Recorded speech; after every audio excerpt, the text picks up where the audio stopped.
जय श्री कृष्णा, जय गुरुदेव। आपसे एक इंटरेस्टिंग बात करनी है, ज्योतिष, इस विषय के बारे में, इंग्लिश में एस्ट्रोलॉजी। इस नाम को हर किसी ने सुना ही होगा। हर कोई इस विषय पर अचंभे वाले, आदर वाले या अनादर वाले भाव रखता होगा, डिसरिस्पेक्टफुल भी। वीडियो को लाइक, शेयर, कमेंट और चैनल को सब्सक्राइब ज़रूर कीजिए। लाइफ के किसी विषय प्रश्न पर मुझसे चर्चा करनी है, कंसल्टेशन चाहिए, तो वेबसाइट पर अपना प्रश्न पूछें या फिर आप मुझे व्हाट्सएप पर भी ज़रूर संपर्क कर सकते हैं। आज हम जानने की कोशिश करेंगे कि एस्ट्रोलॉजी सही है या गलत, एस्ट्रोलॉजी को, ज्योतिष को माने या ना माने। मैं शिवराम स्वागत करता हूँ आपका शिव्स एस्ट्रोलॉजी में। Before we begin, 4 things. Salutations to all my gurus. God is there with you all the time. Just look to him and you will find him. Mind your karmas carefully. And 4th one is here. चलिए topic को शुरू करते हैं। जब मैंने लोगों से पूछा कि आप ज्योतिष का सम्मान क्यों करते हैं, क्यों मानते हैं ज्योतिष को, तब कोई सटीक उत्तर नहीं मिला। क्यों माने? हमारे संस्कृति परंपरा में है इसीलिए माने, या किसी ज्योतिषी ने किसी का प्रेडिक्शन, जिसे हम फलादेश कहते हैं, वो ठीक किया था इसीलिए माने। अच्छा, चलिए, जो ज्योतिष को नहीं मानते, एस्ट्रोलॉजी को नहीं मानते, वो लोग क्या कहते हैं कि हम बस ऐसे ही नहीं मानते जी। ओके, क्यों? बिना किसी कारण के? ये बात तो सही नहीं है, ठीक नहीं है। या कुछ लोग कहेंगे कि किसी एस्ट्रोलॉजर ने, किसी ज्योतिषी ने किसी जातक का फलादेश किया था और वो ठीक नहीं हुआ था, गलत हुआ था, इसीलिए हम नहीं मानते। ओके, लेकिन ये बात भी ठीक नहीं है। हो सकता है कुछ भूल हो गई हो उस एस्ट्रोलॉजर से, या जातक के डिटेल्स ही गलत हो, क्योंकि जो बर्थ डिटेल्स और अन्य डिटेल्स आप देते हैं, उसी के आधार पर एस्ट्रोलॉजर, ज्योतिषी कुंडली का अभ्यास करता है। कुंडली बनाने के लिए व्यक्ति की जन्म तारीख, जन्म का समय और जगह, ठिकान, ये सारे डिटेल्स होने चाहिए। DTP, date, time and place. तो या तो एस्ट्रोलॉजर से भूल होना, या ज्ञान का सीमित होना, या डिटेल्स ही गलत होना, इसीलिए भी फलादेश में गड़बड़ी हो सकती है। फलादेश में गड़बड़ी होने के और भी कुछ कारण होते हैं, जिसे हम फिर कभी अलग से ज़रूर डिस्कस करेंगे। तो वह ज्योतिष को मानने या ना मानने का कोई स्ट्रॉन्ग आधार, लॉजिक नहीं दिख रहा इस चर्चा में। विश्वास ठेवायचा तर का विश्वास ठेवायचा, आणि विश्वास नाही ठेवायचा तर का नाही विश्वास ठेवायचा, काहीतरी लॉजिक पाहिजे ना। चलिए, आपको हमारे कुछ विद्वान ऋषि मुनियों की मज़ेदार और रोचक बातें सुनाता हूँ। हमारे संस्कृति में आपको पता है कि 108 नंबर का बड़ा महत्व है। ऐसा क्यों? देखिए, सूर्य का व्यास, जिसे हम इंग्लिश में डायमीटर कहते हैं, लगभग अप्रॉक्सीमेटली 8,64,000 समथिंग माइल्स है।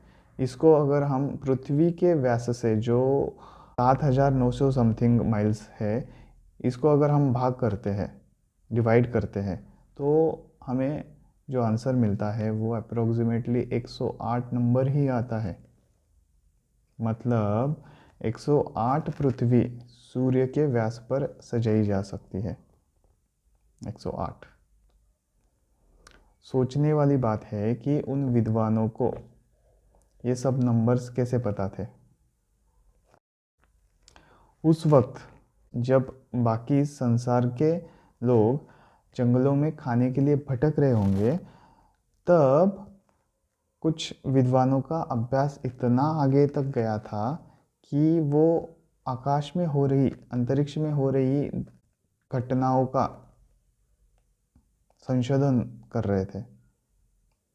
सेम बात है सूर्य की परिधि, सरकमफ्रेंस जिसे हम कहते हैं, और पृथ्वी की परिधि में भाग देने पर यहाँ भी हमें 108 नंबर ही मिलता है।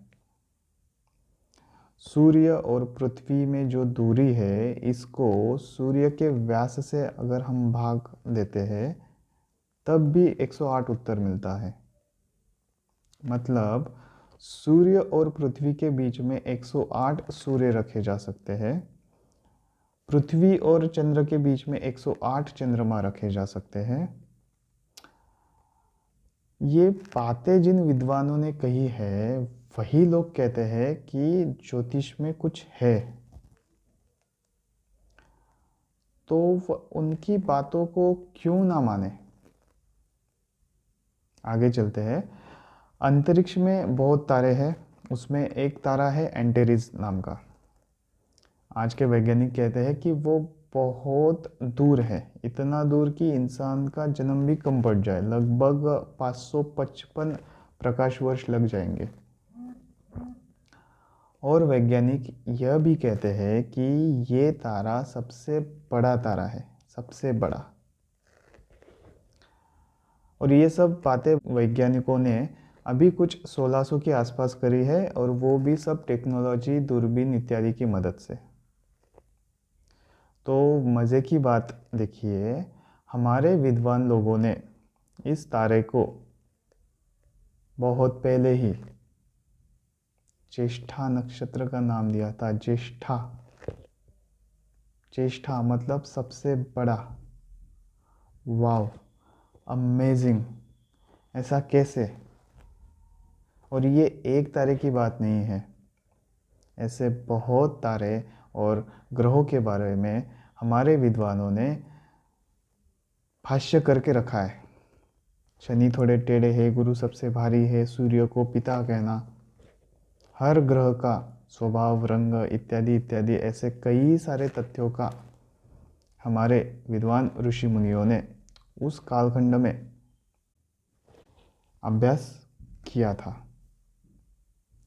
यकीन मानिए, ऐसे अनेक तथ्यों का अभ्यास उन योगियों ने किया है। एक एक बात अगर बताते बैठेंगे तो बहुत टाइम लग जाएगा। तो अब ध्यान देने वाली बात यह है कि इन अंतरिक्ष और बाकी सारी बातों के बारे में उन्होंने इतना सब कुछ कहा है, और ज्योतिष इस विषय के बारे में उन्होंने ही तो हमें बताया है, तो उनकी बातों पर विश्वास क्यों ना करें। 100 में से अगर कोई 90 बातें सही बता रहा है, तो हम उम्मीद कर सकते हैं कि आगे की 10 बातें भी सही बताई जाएगी। और 100 में से 99 बातें सही निकली है, तो 100वीं बात भी बिल्कुल सटीक ही होगी, ऐसा क्यों ना माने। इस कारण ज्योतिष पर विश्वास तो बैठता है। यह ऐसी बात है जैसे कि अगर आज के साइंटिस्ट लोग ज्योतिष को सही बताए, वो अगर कहते हैं कि सही, वो सही बताते हैं ज्योतिष को, तब उनकी बातों को हम सब भी सही मानेंगे। कहेंगे कि हाँ, हमारे साइंटिस्ट कुछ लोग कह रहे हैं, कुछ इसको अगर स्वीकृति दे रहे हैं, तो कुछ तो बात होगी, कुछ तो तथ्य होगा, ऐसे ही हम कहेंगे ना, ऐसे ही समझेंगे। क्योंकि आज के साइंटिस्ट लोग ज्योतिष को मान रहे, इसलिए हम भी वैसे ही मानेंगे। ज़्यादा बड़ा उदाहरण नहीं लेते। अगर किसी को अपना ब्लड ग्रुप चेक करना है, ब्लड ग्रुप जानना है, तो वैसे तो हम एक ही लैब में जाएंगे। चलिए यहाँ पे हम कहते हैं कि 2 लैब में जाएंगे हम, और रिपोर्ट ले लेंगे। रिपोर्ट आई बी पॉजिटिव। इसके बाद हम क्या करते हैं, हम अपना ब्लड ग्रुप बी पॉजिटिव ही मान के चलते हैं, उनकी बातों पर विश्वास रखते हैं। मुझे पूरा विश्वास है लगभग सभी लोगों ने अपना ब्लड ग्रुप इसी तरीके से ऐसे ही पता किया होगा, उनको ऐसे ही पता चला होगा। बहुत कम लोग होंगे जिन्होंने अपने ब्लड ग्रुप को खुद ने खोजा है। और अगर ऐसे भी करना है तो उसमें भी कुछ बुराई नहीं है, बुरी बात नहीं है। लेकिन लगभग हम सभी लोग लैब वालों की बातों पर, साइंटिस्ट की बातों पर विश्वास रखते हैं। तो अब देखिए, जिन ऋषि मुनियों ने ज्योतिष के बारे में बताया है, वे लोग भी बहुत बड़े साइंटिस्ट थे। ऐसे साइंटिस्ट जो आज के साइंटिस्ट लोगों से भी ज़्यादा तेज बुद्धि के रहे होंगे। और इस विषय पर, इस बात पर मुझे उम्मीद है आज के वैज्ञानिक भी अपनी सहमति ज़रूर देंगे। तो इस कारण ज्योतिष पर विश्वास तो बैठता है। इन बातों को कोई ऐसे ही एरे गिरे नत्थु गिरे ने तो बताया नहीं है हमें, है ना। कहते हैं कि ज्योतिष इस विषय पर सबसे पुराने कहे जाने वाले ऋग्वेद में 36 श्लोक, यजुर्वेद में 44 श्लोक और अथर्ववेद में 162 श्लोकों का वर्णन हम देख सकते हैं। तो दोस्तों, इसलिए मुझे उम्मीद है हमारे प्राचीन विद्वानों, ऋषि मुनियों के चातुर्य और बातों पर आपको भी विश्वास, भरोसा होगा ही होगा।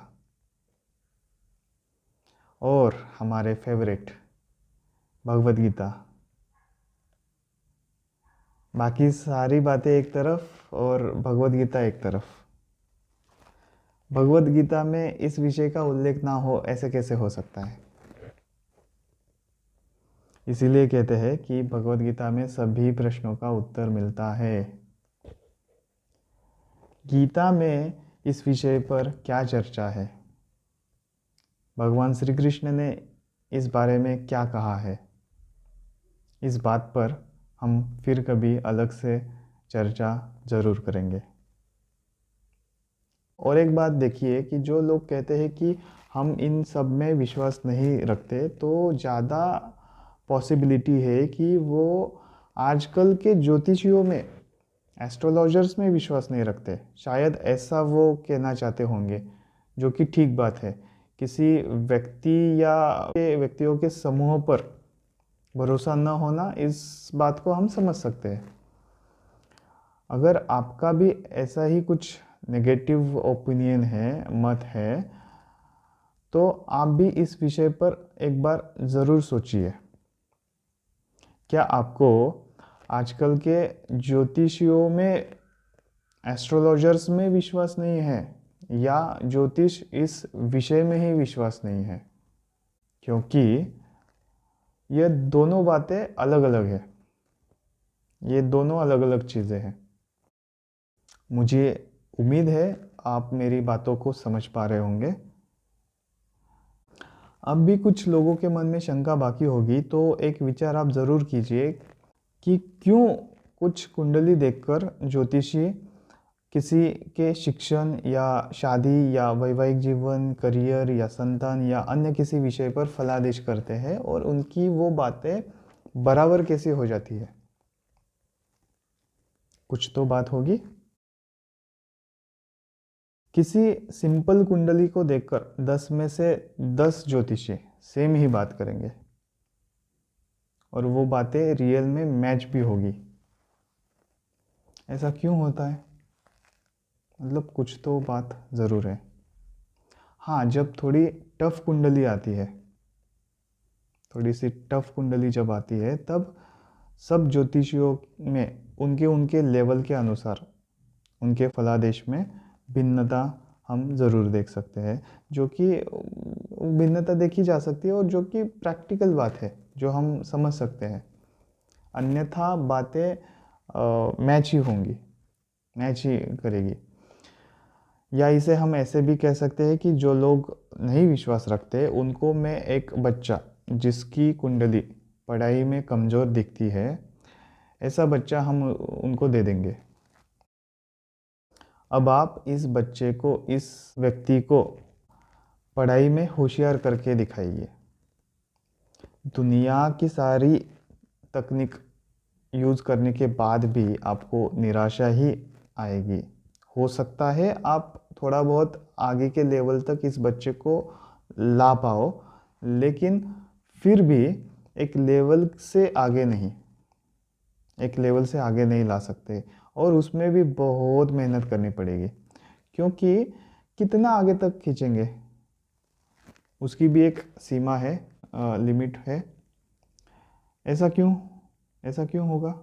क्योंकि कुंडली पढ़ाई इस विषय में बुरी तरह से पिटी हुई है। यहाँ हम पढ़ाई की जगह पर अन्य विषयों को भी रख सकते हैं।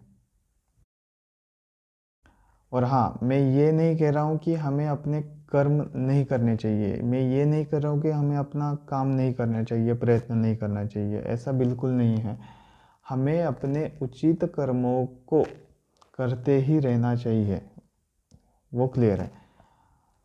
तो साथियों, मैं अपनी बात पुनः कहूँगा कि मुझे विश्वास है हमारे ऋषि मुनियों के चातुर्य, बुद्धिमत्ता और बातों पर आपको भी विश्वास, भरोसा होगा ही होगा। इसीलिए ज्योतिष इस विषय को आप ज़रूर मानेंगे। ज्योतिष का मतलब मैंने सुना है कि वो रास्ता, वो ज्योति जो हमें ईश्वर तक लेके जाए। ज्योतिष। ज्योतिष के प्रकार है गणित ज्योतिष, इसमें हम पंचांग, कुंडली बनाना इत्यादि का अभ्यास करते हैं। तो वो गणित ज्योतिष, फलित ज्योतिष, समुदाय ज्योतिष, मुहूर्त ज्योतिष, प्रश्न ज्योतिष, शकुन ज्योतिष, स्वप्न ज्योतिष और लास्ट है उपाय ज्योतिष। ये लास्ट वाला उपाय ज्योतिष जो है, ये आज के एस्ट्रोलॉजर्स ने ज़्यादा ऐड किया है। देखिए, ज्योतिष में उपायों का कम महत्व है। तो क्या उपाय कुछ काम के नहीं है? जी नहीं, ऐसी बात नहीं है। कुछ उपाय ज़रूर किए जा सकते हैं, लेकिन किस चीज़ के उपाय, सब चेक करके देखना होगा। देखिए, गधे को हम घोड़ा नहीं बना सकते और हर चीज़ का उपाय होगा ही होगा, ऐसा भी हम नहीं कह सकते। क्योंकि ऐसा होता तो सभी ज्योतिषियों को, एस्ट्रोलॉजर्स को खुद कोई समस्या ना होती। इस उपाय के बारे में और ज्योतिष का असल में क्या उपयोग है, इसे हमें किस तरह से यूज़ करना चाहिए, ज्योतिष इस विषय को, इसका हमें उपयोग कैसे करना चाहिए, इस विषय पर भी हम अलग से कभी चर्चा, बात ज़रूर करेंगे। तो इन सारे प्रकारों में हम जिसे जानते हैं, जिसमें हम सबकी रुचि रहती है, वो है फलित ज्योतिष। तो इस फलित ज्योतिष प्रकार में हम कुंडली का विश्लेषण करते हैं, अभ्यास करते हैं। कोई जातक समस्या में है, किसी विषय पर कुछ प्रश्न है, तो उसका उत्तर कुंडली के अभ्यास से निकाला जा सकता है। आज की चर्चा में इतना ही। मुझे उम्मीद है ज्योतिष इस विषय में आप आपका विश्वास बना पाएंगे। आगे हम और भी अन्य टॉपिक्स को लेकर डिस्कशन करते रहेंगे। वीडियो पसंद आया हो तो लाइक, शेयर, कमेंट ज़रूर करें और चैनल को सब्सक्राइब भी कीजिए। अगर आपको लाइफ के किसी विषय, प्रश्न पर मुझसे चर्चा करनी है, कंसल्टेशन चाहिए, तो वह मुझसे आप वेबसाइट पर प्रश्न पूछ सकते हैं या फिर मुझे व्हाट्सएप पर भी संपर्क कर सकते हैं। मैं पूरी कोशिश करूँगा कि आपको बेस्ट सलाह, एडवाइस दे सकूँ। किसी और टॉपिक के साथ फिर जल्दी मिलेंगे। तब तक जय श्री कृष्ण। जय श्री कृष्ण।